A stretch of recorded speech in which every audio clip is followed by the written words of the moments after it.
Alright everybody, today we're going to dive into the Chartbuilder app. This is for everything rehearsal wise. You can listen to tracks, it's a lot easier than Planning Center, and you can do it on your phone.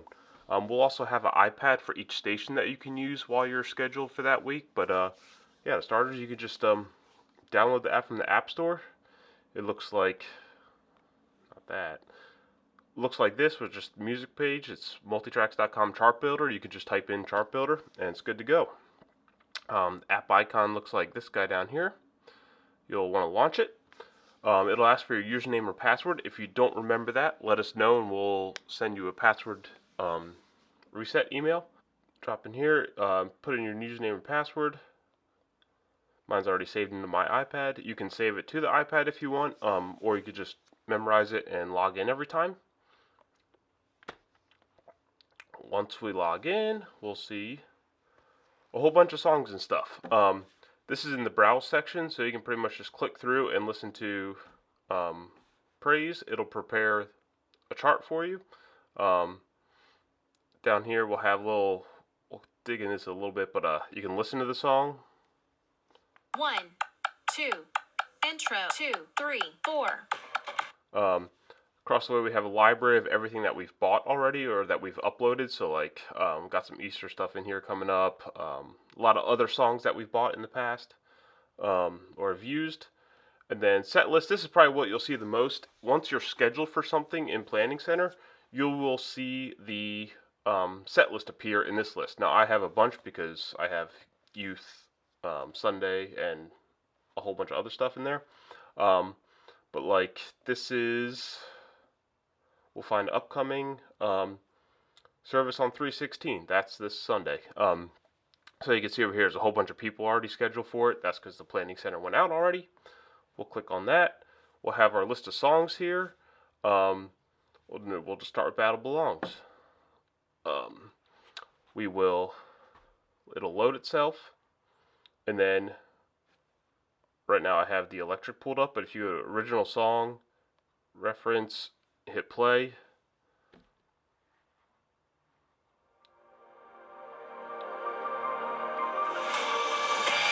can listen to the original version. You can go to each song part. So if I just want keys, I can go piano. It'll load that and just play my piano part with the click. Same thing, vocals. Go to the choir. And you can also skip song sections here, so I can jump to verse 4, and it also tracks along with the actual chord sheets up here. I can hit chorus, go bridge, and just go through everything and listen to it as I want to go. It pulls in the key that we already have in there from Planning Center, so it's super easy. If we change keys, it'll update, and there'll be like an update set list button that you can hit. We'll go back into that. Up here we have, so again we talked about different arrangements, so you'll see some different stuff there. This is on test 1, don't know what that is. Annotations.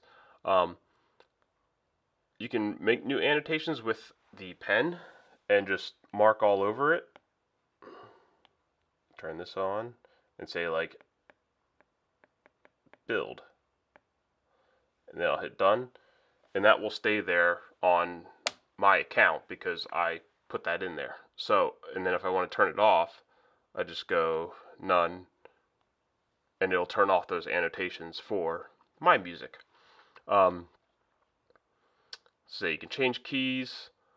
Went over to annotations, edit song map. I'm not sure everybody has that ability. But then you just pop down to the next song. And same thing. And you can change the layout here a little bit. Like this sort of scrolls through this way. This check for chart updates. That is when, if something was updated, it'll check for that and then it'll pull in the updates. So like as we cut stuff in from the Multitracks computer, it will delete, like say we cut a chorus or a bridge, it will update that on your thing so it just plays straight through. Chart preferences is how it's laid out.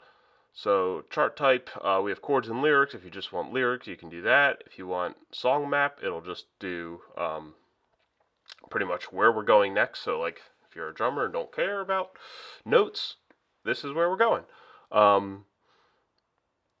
Chart preferences. Also, you can do chords, you can do numbers, numerals, do, re, mi. You can change the size of your font. A whole lot of other customizable things there. Let's see, let's go just back to chords and lyrics. And then instead of paging, you can just do scrolling. So it just goes top to bottom, which if this iPad was changed a little bit, it might work a little bit easier. So it'll just scroll through and do that. So that's sort of a rough layout of Chartbuilder. And again, you can just pop through every song. So yeah, that's sort of the practice mode, if you will. You can also come down and just adjust different settings. You always have to slide this up to either get back to your original reference or get to the other track you want. So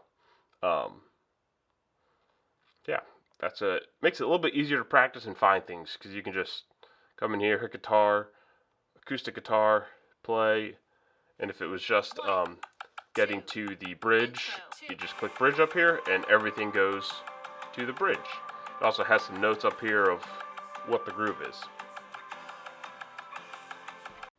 So that is the brief overview for what this is like in rehearsal mode. One thing I did miss, there is an option when you adjust the charts. There will be like if we have to upload sheet music individually, so like that would pop up under one of these two if we uploaded music to that song. So not everybody uses sheet music, not everybody uses chords, but we'll try and feel that out as we go. Last thing, for live performance type stuff, you got to back all the way out of this little practice mode, if you will. Go to account, and now Playback Sync here. If it's on, I have the multi-track computer right here. If Playback Sync is turned on, let's adjust some stuff. On this computer, just turn it on. Make sure it's on the right network. You need to be on Renew Volunteer for this to work, which all the iPads should be already connected to it. But so if that's turned on, you come to Playback Sync here, and it'll say, for some reason it says My MacBook. It's not, but I'll figure out how to change that accurate. You'll get this little blue bar. It's loaded in Playback. Would you like to open this setlist in Chartbuilder? Go to Setlist, and it will load it. So right now I have Battle Belongs selected on the computer. It is building the set list. And now if I go to hit play over here, if I select Take You At Your Word, it'll switch to Take You At Your Word on the computer. And once we hit play, it will travel along. Intro's highlighted.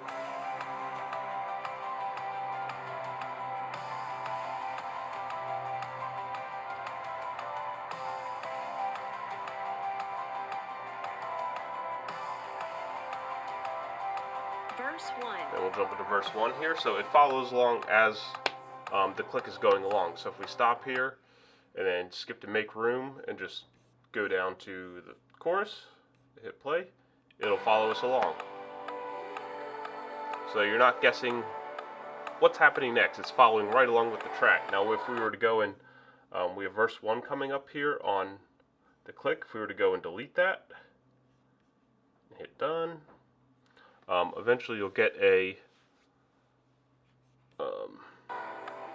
update box where, again, we go up here and just hit check for chart updates. So anytime we change like tempo or something or remove a section, you just want to check for updates. It'll eventually get rid of sections that we don't need anymore. You can also edit your song map and delete a section on your own if you'd like.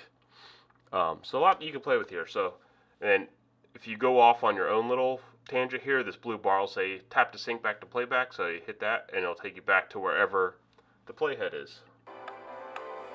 So yeah, it's kind of cool. You can play around with it. And anyway, again, you could download it on your phone or an iPad or So I updated something in Setlists and saved it, so now it's updating on the iPad.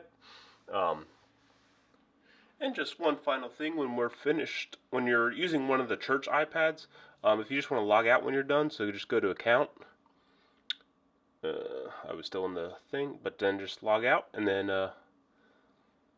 that'll leave you good to go for the next person who might use that iPad. If you're on multiple weeks, feel free to just stay logged in, but just know that somebody else might be using that device the next week. So, thank you. But yeah, so a lot of fun, a lot easier to navigate than Planning Center, and it's fed off of Planning Center. So if you have any questions, just let us know, and yeah, we'll start rolling this out over the next couple weeks.